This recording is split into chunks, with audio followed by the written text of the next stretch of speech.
누가복음 1장.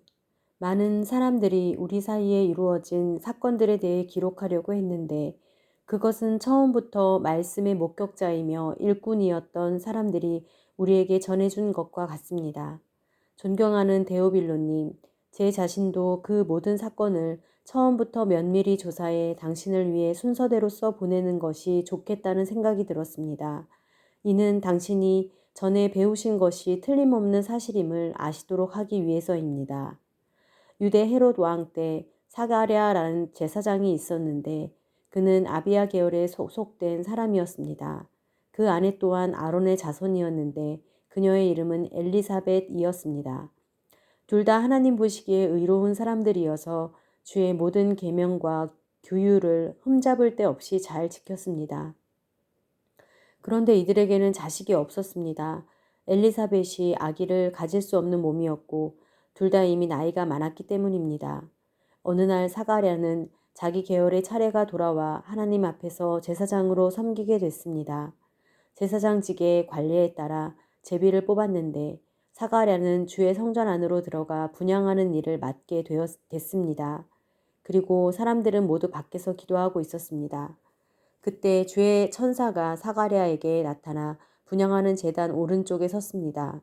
천사를 본 사가랴는 깜짝 놀라 두려움에 사로잡혔습니다. 그러자 천사가 말했습니다. 두려워하지 마라, 사가랴야. 하나님께서 네 기도를 들으셨다. 네 아내 엘리사벳이 네게 아들을 낳아줄 것이니 그 이름을 요한이라 하여라. 그 아이는 내게 기쁨과 즐거움이 될 것이며 많은 사람이 그가 태어난 것을 기뻐할 것이다. 그는 주께서 보시기에 위대한 사람이 될 것이기 때문이다. 또 그 아이는 포도주나 독한 술을 마시지 않을 것이고 모태에서부터 성령으로 충만할 것이며 이스라엘의 많은 백성들을 그들의 주 하나님께 돌아오게 할 것이다. 그는 엘리야의 심령과 능력으로 주보다 먼저 와서 아버지들의 마음을 그 자녀들에게로 순종치 않는 자들을 의인의 지혜로 돌아서게 할 것이다. 그래서 주를 위해 예비된 백성들을 준비할 것이다. 사가랴가 천사에게 물었습니다. 제가 어떻게 이 말을 확신하겠습니까? 저는 늙었고 제 아내도 나이가 많습니다. 천사가 대답했습니다. 나는 하나님 앞에 서 있는 가브리엘이다. 나는 이 좋은 소식을 네게 말하라고 보내심을 받았다.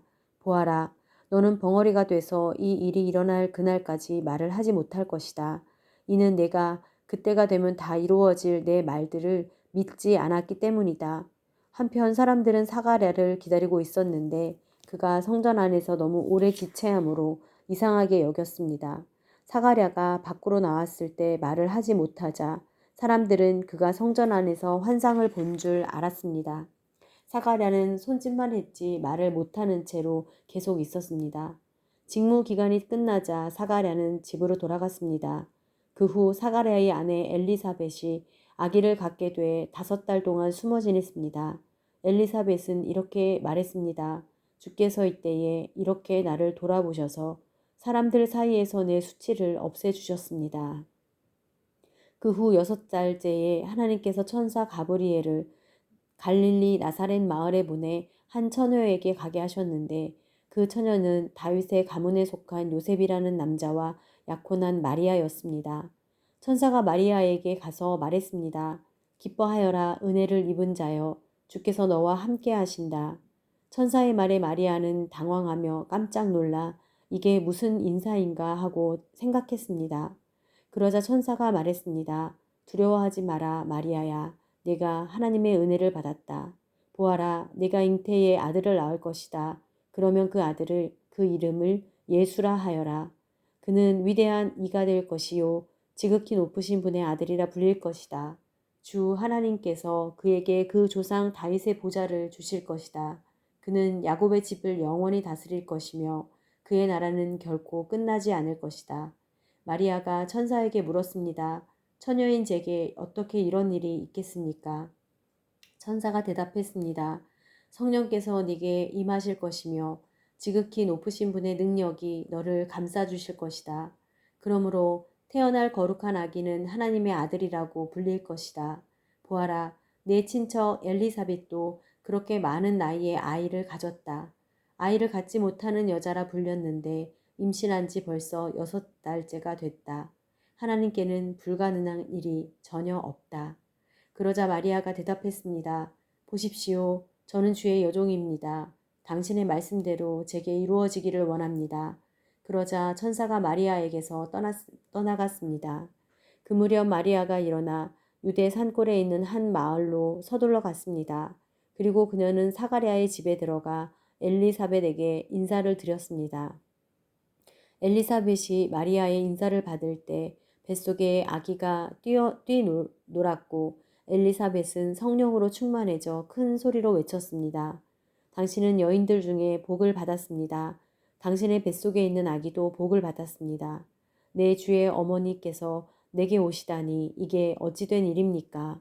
보십시오. 당신의 인사말이 내 귀에 들릴 때 내 뱃속에서 아기가 기뻐하며 뛰놀았습니다. 주께서 하신 말씀이 정말 이루어질 것을 믿은 여인은 복이 있을 것입니다. 그러자 마리아가 말했습니다. 내 영혼이 주를 찬양하며 내 영이 내 구주 하나님을 기뻐함은 그분이 자신의 여종의 비천함을 돌아보셨기 때문입니다. 이제부터 모든 세대가 나를 복 있다고 할 것이니 이는 전능하신 그분이 내게 위대한 일을 하셨기 때문입니다. 그분의 이름이 거룩하시며 그분의 자비는 그분을 경외하는 사람들에게 대대로 이어질 것입니다. 그분은 자신의 팔로 엄청난 일을 행하시고 마음의 생각이 교만한 사람들을 흩어버리셨습니다. 그분은 통치자들을 왕자에서 끌어내리시고 낮은 사람들을 높여주셨으며 배고픈 사람들을 좋은 것들로 배불리시고 부유한 사람들을 빈손으로 보내셨습니다. 그분은 자비를 기억하셔서 자기의 종 이스라엘을 도우셨습니다. 곧 우리 조상들에게 말씀하신 대로 그 자비는 아브라함과 그 자손에게 영원토록 있을 것입니다. 마리아는 엘리사벳과 함께 3달 동안 지낸 후에 자기 집으로 돌아갔습니다. 해산할 때가 돼 엘리사벳은 아들을 낳았습니다. 이웃 사람들과 친척들은 주께서 그녀에게 큰 자비를 베푸셨다는 것을 듣고 함께 기뻐해 주었습니다. 8일째 되는 날 그들이 아기에게 할례를 하려고 와서 아버지의 이름을 따라 그 아이의 이름을 사가랴로 지으려 했습니다. 그때 아기의 어머니가 대답했습니다. 안 됩니다. 이 아이는 요한이라고 불러야 합니다. 그러자 사람들이 엘리사벳에게 말했습니다. 당신 친척 중에는 그런 이름을 가진 사람이 하나도 없습니다. 그러고는 그 아버지에게 아기의 이름을 무엇이라 할 것인지 손짓으로 물었습니다. 사가랴는 서판을 달라고 하더니 아기의 이름은 요한이라고 썼습니다. 그들은 모두 놀랐습니다. 그러자 사가랴의 입이 곧 열리고 혀가 풀려 말하기 시작하면서 하나님을 찬양했습니다. 근처에 사는 사람들이 모두 두려워했고 이 모든 일은 온 유대 산골에 두루 퍼져 사람들의 이야깃거리가 됐습니다. 이 말을 들은 사람마다 모두 이 일을 마음에 새기며 이 아기가 대체 어떤 사람이 될까 하고 말했습니다. 그것은 주의 손이 그 아기와 함께했기 때문입니다. 그의 아버지 사가랴가 성령으로 충만해 예언했습니다. 주 이스라엘의 하나님을 찬양하라. 주께서 자기 백성을 돌봐 구원을 베푸셨다. 그분이 우리를 위해 자기의 종 다윗의 집에 구원의 뿔을 들어 올리셨다. 이 일은 주의 거룩한 옛 예언자들의 입을 통해 말씀하신 대로 우리를 원수와 우리를 미워하는 모든 사람의 손에서 건지시는 구원이로다. 주께서 우리 조상에게 자비를 베푸셨고 자기의 거룩한 언약을 기억하셨다. 이 맹세는 우리 조상 아브라함에게 하신 것으로 우리를 원수들의 손에서 구출하사 두려움 없이 주를 섬겨 우리가 주 앞에서 평생토록 거룩하고 의롭게 살도록 하셨다.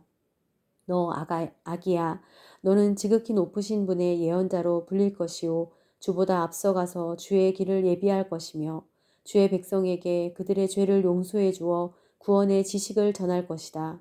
이것은 우리 하나님의 온유하신 자비로 말미암은 것으로서 태양이 높은 곳에 떠올라 어둠과 죽음의 그늘에 앉은 우리에게 빛을 비춰 우리의 발을 평화의 길로 인도할 것이다.